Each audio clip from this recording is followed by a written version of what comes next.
Taman Park wiped the grease from his hands and looked at the small pile of credits on his workbench. It was not enough. It was never enough these days. The rent was due tomorrow, and his landlord had made it clear that this was his last chance. No more delays, no more promises. The repair shop around him was quiet now. Most of the other mechanics had gone home hours ago.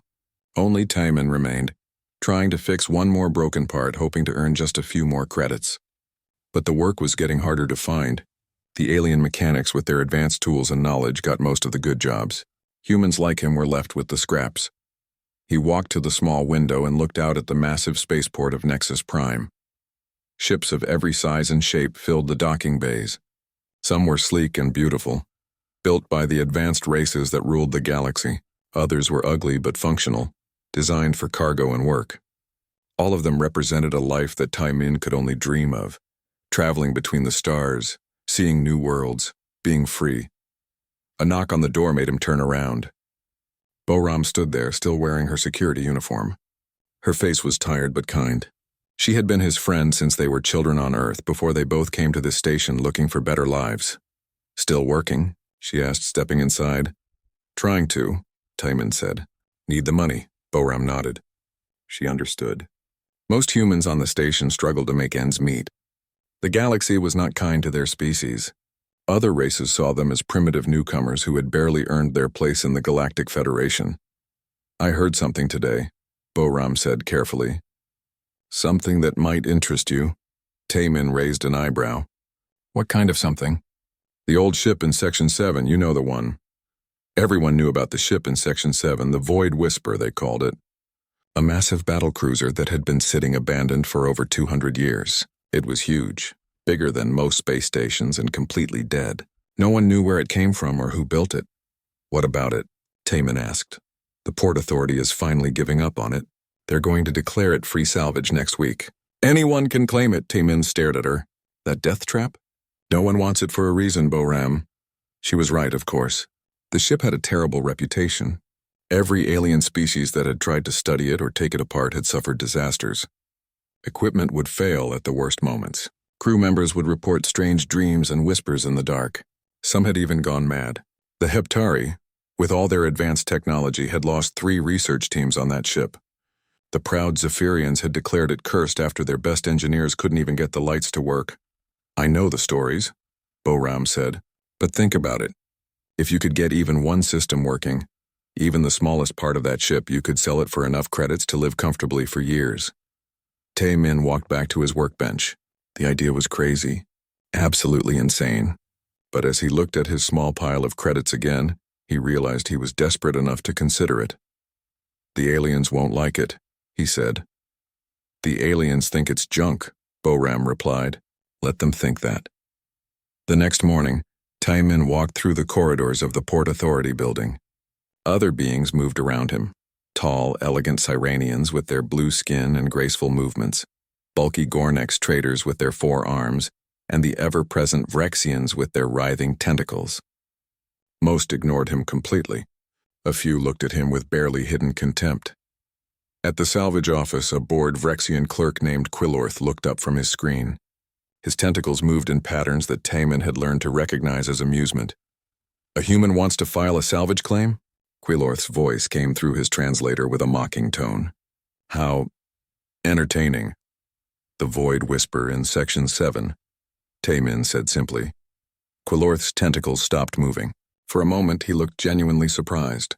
Then the amusement returned, stronger than before. "The cursed ship. Oh, this is rich. Do you have any idea how many crews have tried to crack that thing open? The Heptari Consortium spent millions. The Zephyrian Empire sent their best minds. Even the Gornex Industrial Guild gave up after 3 attempts." "I'm still filing the claim," Taman said. Quilorth leaned back in his chair, his tentacles waving with what was definitely laughter now. "By all means, little human. Let's see what your primitive tools can do where our advanced technology has failed." The paperwork took 2 hours. Quilorth seemed to enjoy making it as complicated as possible. But eventually, Taman had his salvage permit. He was now the legal owner of the most feared derelict in the galaxy. Word spread quickly through the station. By evening, groups of aliens were gathering near the human quarters, pointing and making jokes. Taman tried to ignore them as he gathered his tools. He didn't have much, a basic repair kit, some portable power cells, and a lot of determination. "This is crazy," Boram said as she helped him pack. "Even for you, this is crazy." "Probably," Taman agreed. "But I'm out of options." Section 7 was in the oldest part of the station where broken ships went to die. Most of the docking bays here were empty or filled with rust and debris. But Bay 47 was different. Even from the outside, you could feel something strange about it. The void whisper filled the entire bay. It was beautiful in a dark, threatening way.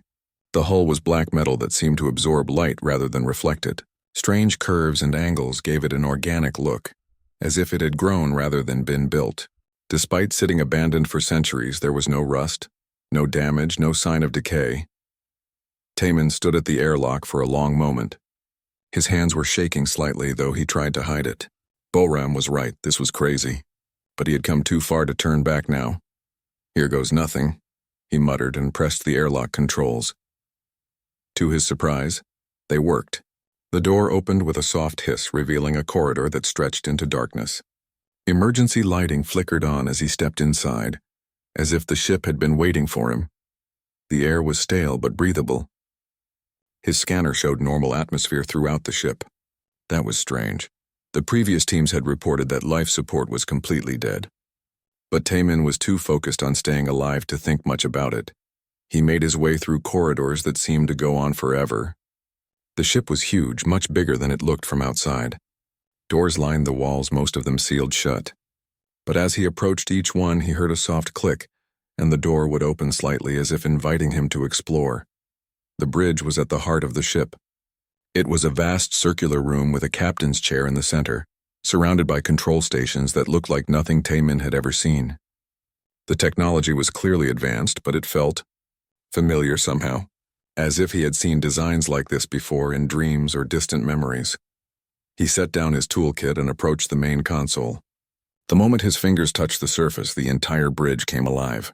Lights flowed across the walls like living things.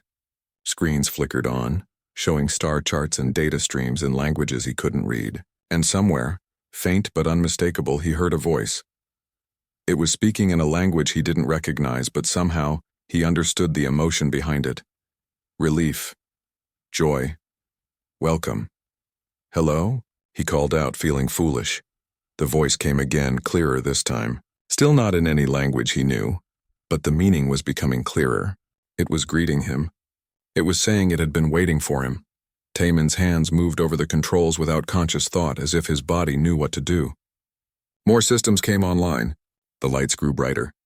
The air circulation improved. And all around him, the ship seemed to wake up from a very long sleep.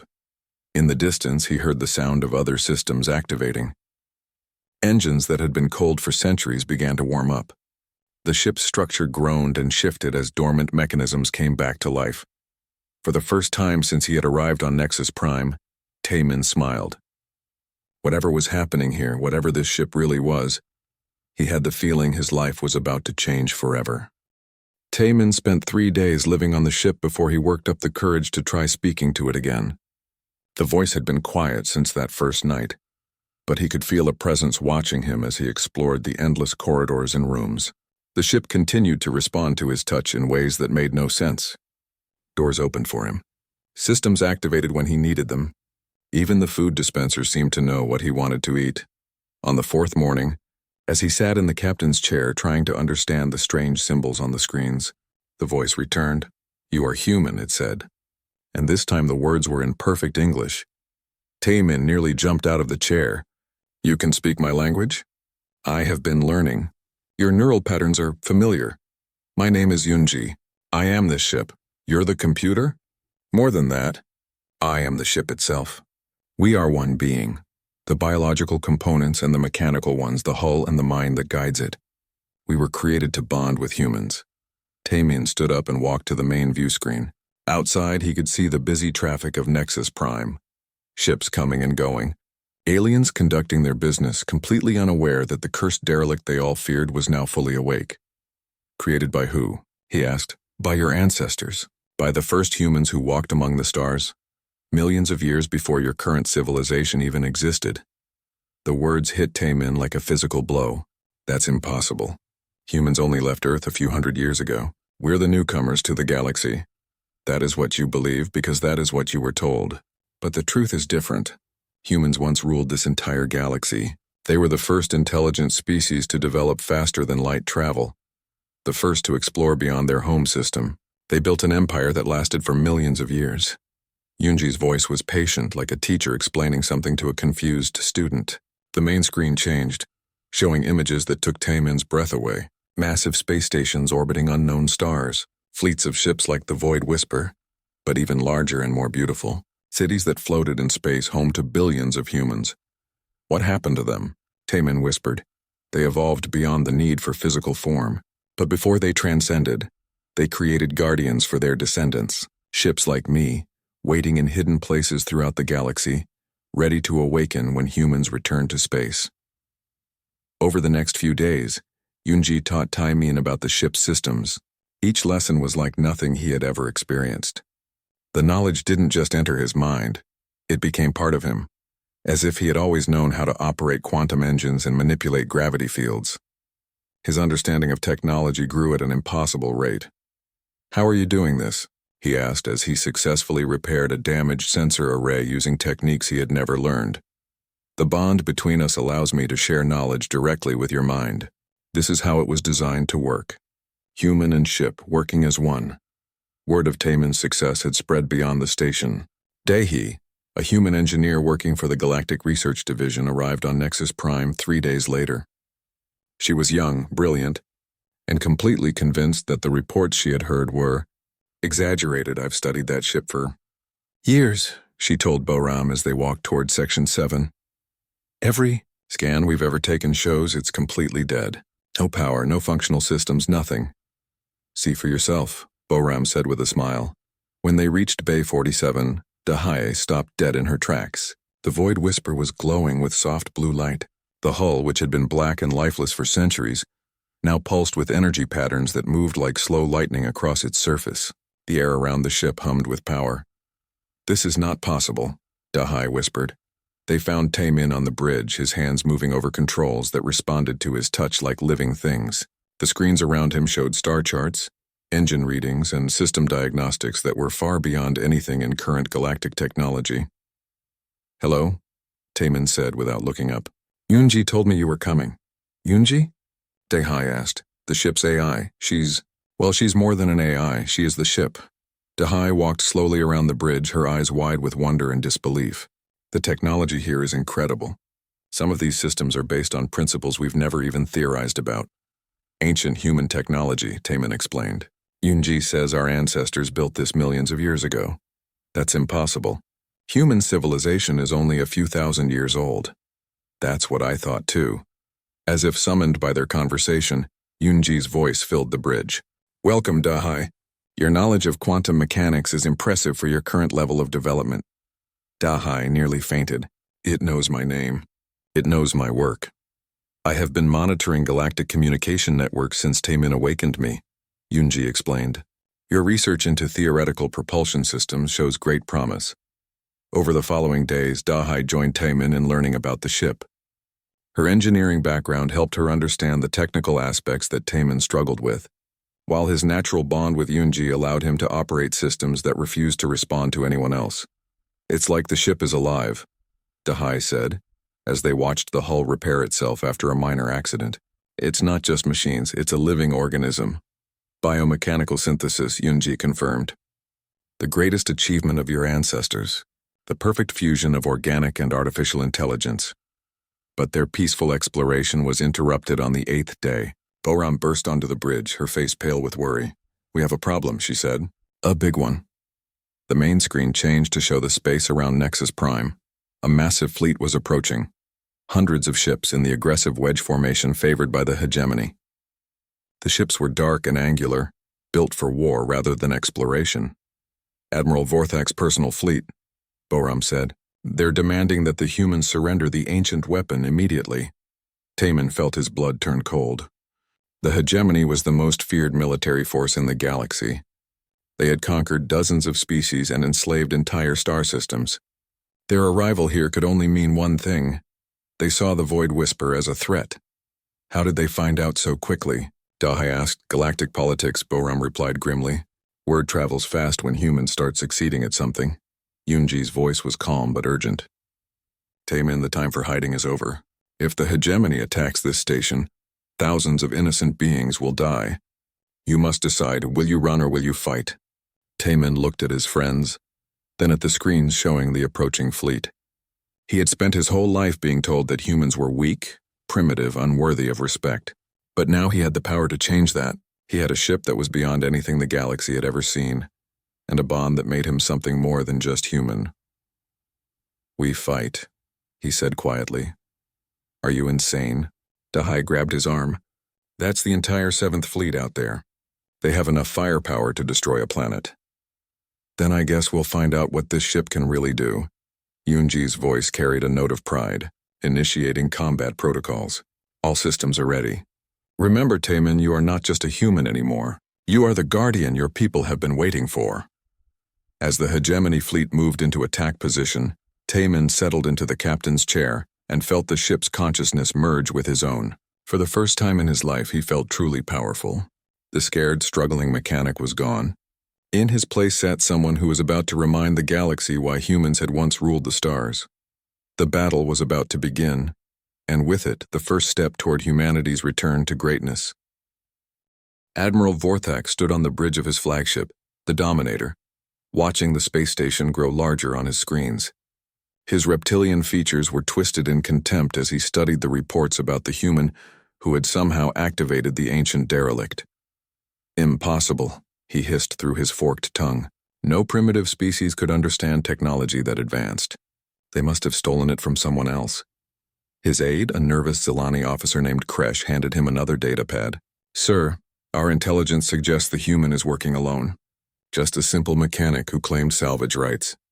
Then he will surrender the ship to his betters, Vorthak said. Send a message to the station commander. The humans have 1 hour to deliver the vessel to us, or we will take it by force. On Nexus Prime, Station Commander Wheelix received the hegemony's demands with visible terror. The insectoid being's chittering voice shook as he contacted Jinwoo, the human ambassador. Your people must surrender the ship immediately, Wheelix said. The hegemony will destroy us all if you refuse. Jinwoo was a calm man who had spent years trying to build better relations between humans and other species. But even he looked worried as he studied the tactical display showing the massive fleet surrounding them. I'll speak to the mechanic, he said, but I can't force him to give up his legal salvage claim. Legal claims mean nothing if we're all dead, Ilix replied. Meanwhile, on the Void Whisper, Taemin was learning just how much his life had changed. As the ship's systems came fully online, he felt his consciousness expand in ways he had never imagined. He could sense every part of the vessel, from the smallest circuit to the massive engines. More than that, he could feel Unji's presence in his mind, her vast knowledge becoming available to him. The hegemony fleet consists of 237 vessels, Unji reported. Their technology is approximately 800 years behind ours, but their numbers are significant. 800 years? Dahai looked up from the engineering console she was trying to understand. Are you saying this ship is that advanced? More, Unji replied. But remember, we were built by humans who had mastered the galaxy. These descendants of their slaves have forgotten what real power looks like. Taemin felt a chill at those words. Slaves?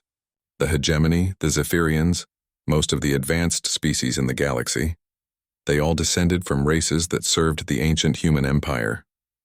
When humans transcended, their former servants took over, convincing themselves they were the rightful rulers. Before Taemin could fully process this revelation, Boram's voice crackled over the communication system. Taemin, you need to get down here. Ambassador Jinwoo wants to talk. They met in the station's central conference room. Jinwoo was a distinguished man with gray hair and tired eyes. He had spent his career trying to earn respect for humanity, and the stress showed on his face. Son, he said to Taemin, I know you've found something incredible, but we're facing a war here. The hegemony doesn't make empty threats. Neither do I, Taemin replied, surprising himself with the confidence in his voice.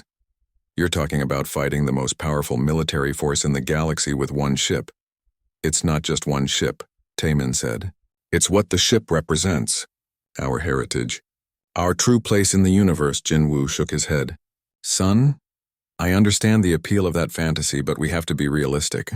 Humanity survives in this galaxy by being smart, not by picking fights we can't win. What if we can win?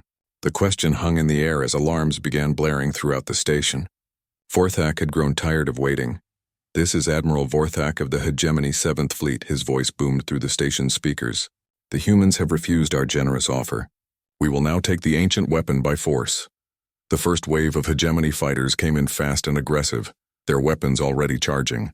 They expected to disable the station's defenses quickly and board the derelict ship. What they found instead was the Void Whisper rising from its docking bay like a dark angel. Taemin sat in the captain's chair, his mind now fully merged with Yunji's consciousness. He could feel every enemy ship as if they were insects crawling on his skin. Their tactics, their weapons, their weaknesses, all of it was clear to him now.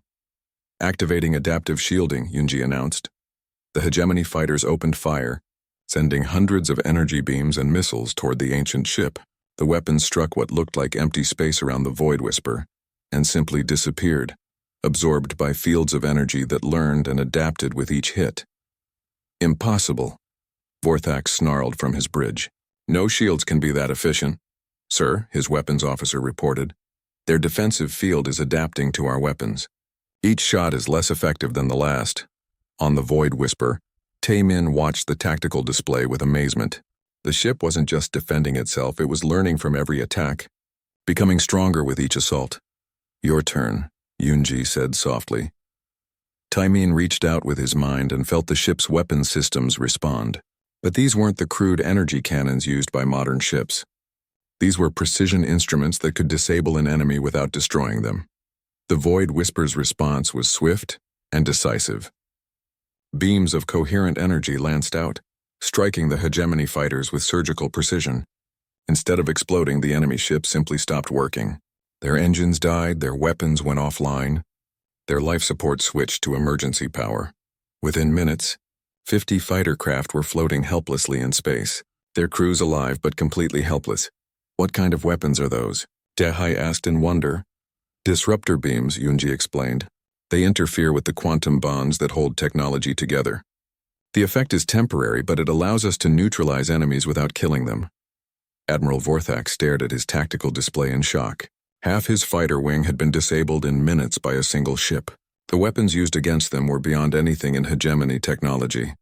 All ships concentrate fire on that vessel, he ordered. I don't care if we have to vaporize the entire station. The main fleet opened fire, sending thousands of energy beams and missiles toward the Void Whisper. The space around Nexus? Prime lit up like a star as the concentrated firepower of an entire fleet struck the ancient ship's shields and accomplished nothing. The adaptive fields around the Void Whisper had learned from the fighter attack. They now absorbed and redirected the fleet's weapons with casual ease. Some of the energy was reflected back at the attackers, disabling more ships. The rest was simply absorbed and converted into power for the ship's systems. Admiral, the tactical officer's voice was shaking. We're not even scratching them, and our ships keep shutting down. Vorthak's reptilian features contorted with rage and fear. Deploy the planet killer missiles. If we can't have that ship, no one can. The Hegemony's most powerful weapons launched from the flagship, massive missiles designed to crack the crust of worlds. Each one carried enough destructive power to level a continent. Taemin felt them coming through his link with Yunji.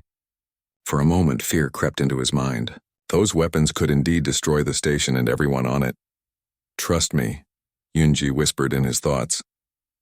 The Void Whisper moved for the first time since the battle began, flowing through space with impossible grace. It intercepted the planet killer missiles before they could reach the station, and something incredible happened. Instead of exploding, the missiles simply converted into harmless energy that the ship absorbed. The destructive force meant to kill millions became fuel for the ancient vessel's power systems. How? Vorthak's voice was barely a whisper.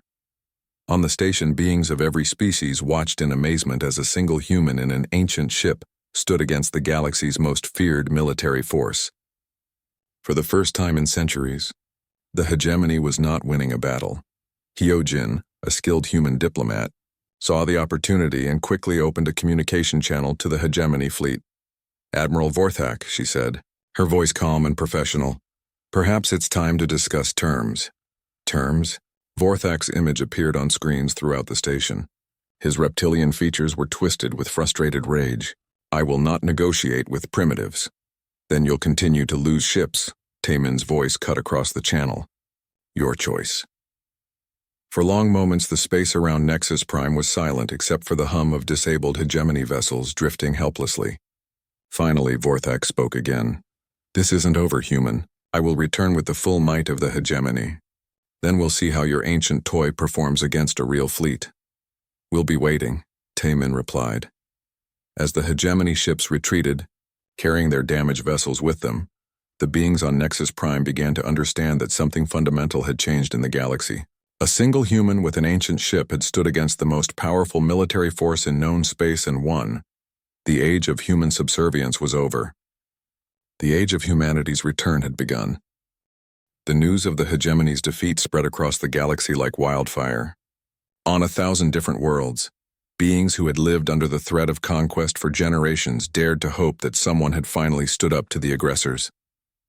But nowhere was the impact felt more strongly than in the hidden corners of space where ancient derelicts had drifted forgotten for millennia. 3 days after the battle at Nexus Prime, reports began coming in from across the galaxy. Ships that had been dark and lifeless for centuries were suddenly coming online. Ancient vessels, all sharing the same mysterious design as the Void Whisper, were awakening from their long sleep. Minho, a human xenoarchaeologist working on a dig site near the Centauri Nebula, was the first to witness this phenomenon up close. He had been studying what appeared to be a massive asteroid when his instruments detected energy readings coming from deep inside the rock. This is impossible, he said to his assistant as they watched their scanners light up with activity. There's a ship inside this asteroid. A big one. The asteroid began to crack open like an egg. Inside was a vessel identical to the Void Whisper, its hull gleaming with the same organic curves and living metal. As Minho watched in amazement, the ship's lights came on and its engines began to warm up. It's responding to something, his assistant said, like it received a signal. Similar scenes were playing out across the galaxy. Ships emerged from the hearts of dead moons, rose from the depths of gas giant atmospheres, and broke free from asteroid fields where they had hidden for eons. Each one was a masterpiece of ancient human engineering, and each one was searching for something. On the Void Whisper, Yunji was coordinating this galactic awakening. The network is coming online, she told Taemin as they watched status reports from dozens of awakening vessels. Each ship contains a fragment of the ancient human consciousness. Together, we form a defensive grid that spans the entire galaxy. How many ships are there? Dahai asked from her position at the engineering console. She had officially joined Taemin's crew, unable to resist the opportunity to study technology that was millions of years ahead of anything else in the galaxy.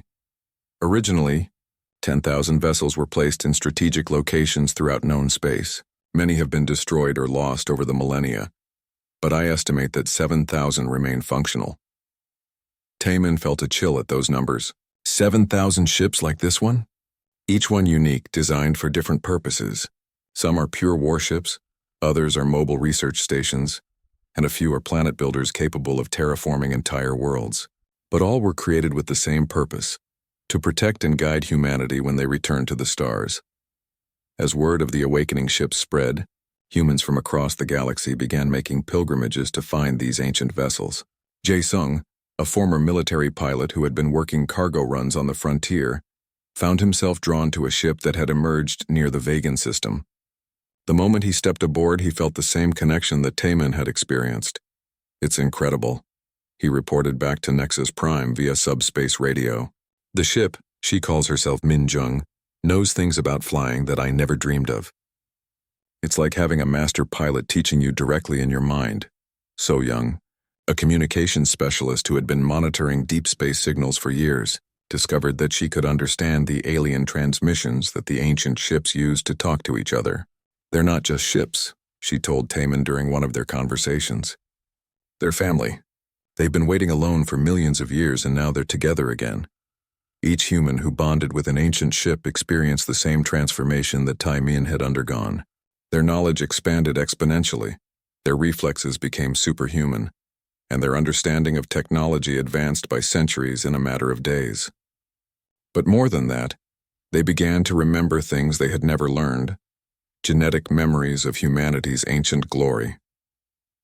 Ryong, an elderly historian who had spent his life studying human origins, was among the first to understand the full implications of what was happening. He found Taemin in the Void Whisper's archives, studying ancient star charts that showed the galaxy as it had been millions of years ago. The stories were true, Ryong said quietly as he looked at the evidence surrounding them. All of them.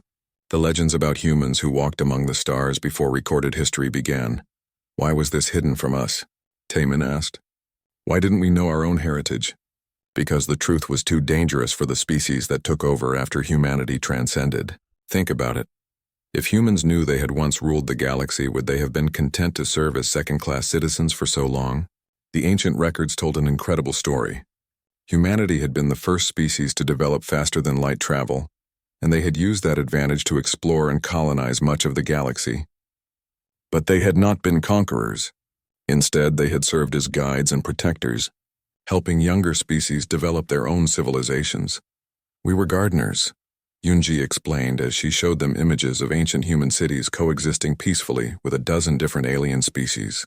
Your ancestors believed that diversity made the galaxy stronger.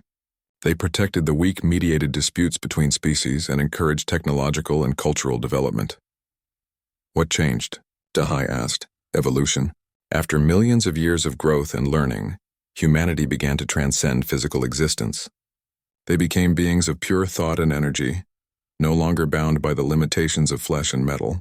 But before they left this plane of existence entirely, they created the Guardian Fleet. To protect their children, Taemin said, beginning to understand. All the species in the galaxy carry human DNA. Your ancestors seeded dozens of worlds with their genetic material, creating the diversity you see today. The hegemony, the Zephyrians, even the proud Seranians, all of them are humanity's descendants. This revelation hit Taemin like a physical blow. You're saying that every intelligent species in the galaxy is related to humans? In one way or another, yes. But they were designed to develop their own unique cultures and abilities. Humanity's gift to the universe was not conquest, but children who could grow beyond their parents' limitations. As more ancient ships came online and more humans bonded with them, the galaxy's power structure began to shift dramatically. The awakened vessels were not just superior to current technology, they were so far advanced that they made modern fleets look like toys. But with this power came responsibility. Admiral Vorthak had not been idle since his defeat at Nexus Prime. Intelligence reports showed that he was gathering the largest military force in galactic history. Every species loyal to the hegemony was contributing ships and resources to what they were calling the Final Fleet. They're terrified, Boram reported during one of her security briefings. The hegemony has based its entire power structure on being the strongest military force in the galaxy. If humans have ships that can defeat them easily, their whole empire could collapse. Maybe it should, Jae-sung said from his ship's bridge. The hegemony has enslaved or destroyed dozens of species. The galaxy might be better off without them. Our ancestors didn't believe in destruction, Taemin said, remembering the ancient records he had been studying. They believed in redemption. If we're going to honor their memory, we need to find a way to end this conflict without becoming conquerors ourselves. But even as Taemin spoke these words, he could feel the approaching storm. The ancient ship network was detecting massive fleet movements throughout hegemony space. Vorthak was gathering every ship, every weapon, every ally he could find for one decisive battle. They're coming, Yunji announced during a meeting of all the awakened ship captains. Intelligence estimates suggest a force of over 50,000 vessels. The largest military fleet ever assembled. 50,000 against 7,000, Jae-sung said grimly. Those aren't good odds. They are when you understand what we're truly capable of, Yunji replied. But this battle will determine the future of the galaxy. If we win, a new age of peace and cooperation can begin. If we lose, we won't lose, Taemin said with quiet determination. Our ancestors didn't preserve their knowledge and power just so we could fail when it mattered most. As the ancient ships began moving toward the designated battleground in the neutral zone, Taemin felt the weight of millions of years of history on his shoulders. He was no longer just a struggling mechanic from Nexus Prime. He was the heir to an empire that had spanned the galaxy, the guardian of a legacy that could reshape the future of all intelligent life. The final battle was coming, and with it, humanity's chance to reclaim their role as protectors of the galaxy. But first, they would have to prove that they were worthy of the incredible gift their ancestors had left them. The neutral zone had never seen anything like the fleet that gathered there. 53,000 ships representing the combined might of the hegemony and its allies filled the space between two dead star systems. Admiral Vorthak's flagship, the Dominator, sat at the center of this massive armada like a spider in its web. "This ends today," Vorthak hissed as he studied the tactical displays. "No more humiliation. No more defeats. We will crush these upstart humans and their impossible ships." His fleet commanders, representing dozens of species loyal to the hegemony, nodded their agreement. They had all felt the shame of their recent defeats. Ancient ships crewed by primitive humans had made their advanced technology look like children's toys. Today, they would restore their pride through overwhelming force. Facing this massive armada was a force that looked pitifully small by comparison. 7,000 ancient ships, each one crewed by humans who had bonded with their vessels, waited in perfect formation. But there was something about their arrangement that seemed strange to the hegemony observers. The ships weren't positioned for defense or attack. Instead, they formed complex geometric patterns that pulsed with energy. On the bridge of the Void Whisper, Taemin felt calmer than he had since this entire adventure began. The bond with Yunji was now so complete that he could barely tell where his consciousness ended and hers began. Around him, the bridge crew worked with the same effortless coordination. Dai managed the ship's energy systems with intuitive understanding, while Boram coordinated communications with the rest of the fleet. "The network is ready," Yunji announced. "All 7,000 ships are now connected. We are no longer individual vessels. We are one organism." Through his link with the ship, Taemin could feel the presence of every other captain in the fleet. Jae-sung's fierce determination, So-young's calm focus, Min-ho's scientific curiosity.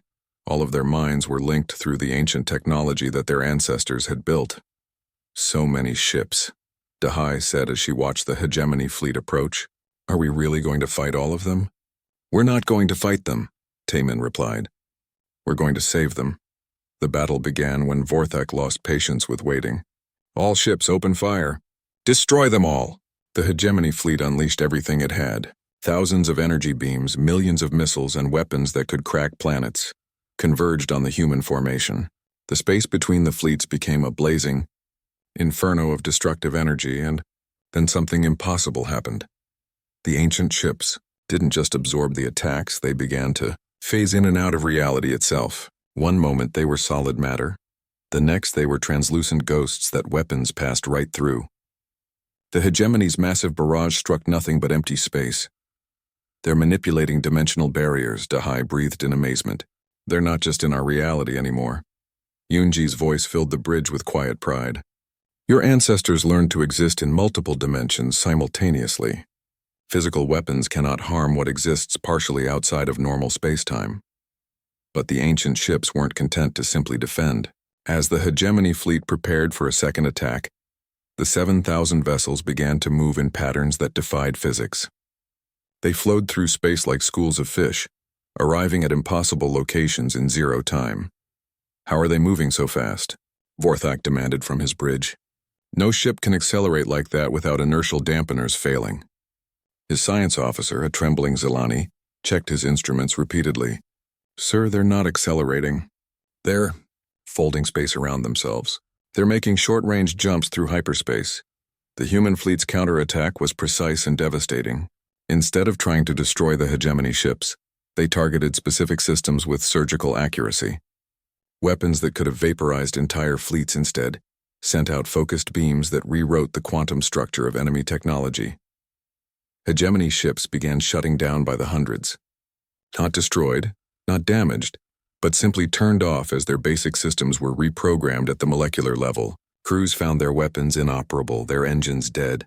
Their life support systems switched to minimal power. "Admiral," his tactical officer called out in panic. "They're not trying to destroy us. They're capturing our entire fleet." Vorthak stared at his displays in growing horror. In less than an hour, Half his armada had been neutralized without a single ship being destroyed. The humans were demonstrating a level of technological superiority that made resistance seem pointless. But the most shocking revelation was yet to come. As the battle continued, the ancient ships began to exhibit capabilities that even their human crews hadn't known about. Some vessels split into multiple copies of themselves, creating an illusion of numbers that confused enemy targeting systems. Others manipulated local time fields, moving so fast that they seemed to be everywhere at once. Yunji, Taemin said as he watched these impossible displays of power. How advanced were our ancestors? More than you can imagine, she replied. They had learned to manipulate the fundamental forces of reality itself.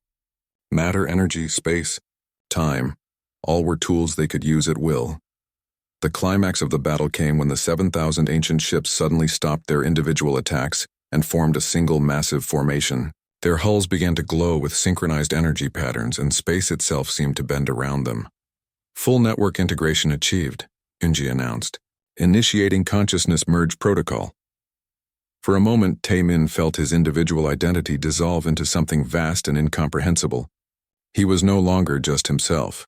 He was part of a collective consciousness that included every human crew member and every ship AI in the fleet.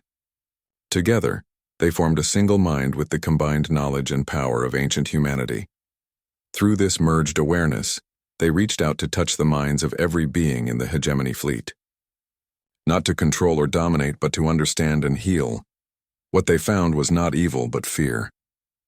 The hegemony's aggression came from a deep terror that they were not strong enough to protect themselves. Their conquest of other species was driven by a desperate need to feel secure in a vast and dangerous universe. There are children, Taemin realized through the collective consciousness, damaged children who forgot they were loved. The ancient ships began broadcasting on every communication frequency simultaneously.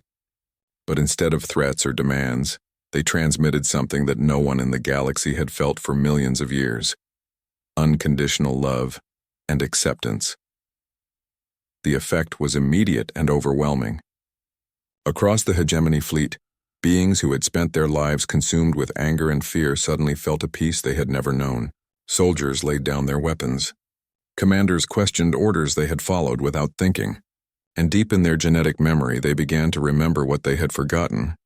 They remembered being children of a species that had loved them enough to seed the galaxy with their potential. They remembered a time when diversity was celebrated rather than feared. They remembered that they were family. Admiral Vorthak stood on his bridge, tears streaming down his reptilian face as memories flooded back. "What have we done?" he whispered. "What have we become?" The voice that answered him was gentle and familiar, the voice of the parent he had never known he had. "You became what you needed to become to survive, but now you can become what you were meant to be." Across the galaxy, the transformation was immediate and total. Hegemony ships that had been preparing for conquest began shutting down their weapons and opening communication channels. Species that had been enemies for millennia reached out to each other with offers of peace and cooperation. On worlds throughout hegemony space, the neural conditioning that had created generations of aggressive soldiers began to break down. The artificial hatred and fear that had driven their expansion was replaced by curiosity and wonder about the other species they shared the galaxy with. The war was over before it had truly begun. Not through victory or defeat, but through understanding. 6 months later, Taemin stood on the observation deck of Nexus Prime, watching ships from 100 different species dock peacefully at the station. The spaceport that had once been dominated by a few aggressive races was now a melting pot of galactic civilization. "Hard to believe it's the same place," Boram said as she joined him at the window. She now wore the uniform of the newly formed Galactic Peace Corps, an organization dedicated to mediating disputes and protecting smaller species. "Everything's different now," Taemin agreed. "Better, but different." Dahai approached them carrying a datapad filled with technical specifications. "The terraforming ships have finished their work in the Antari system.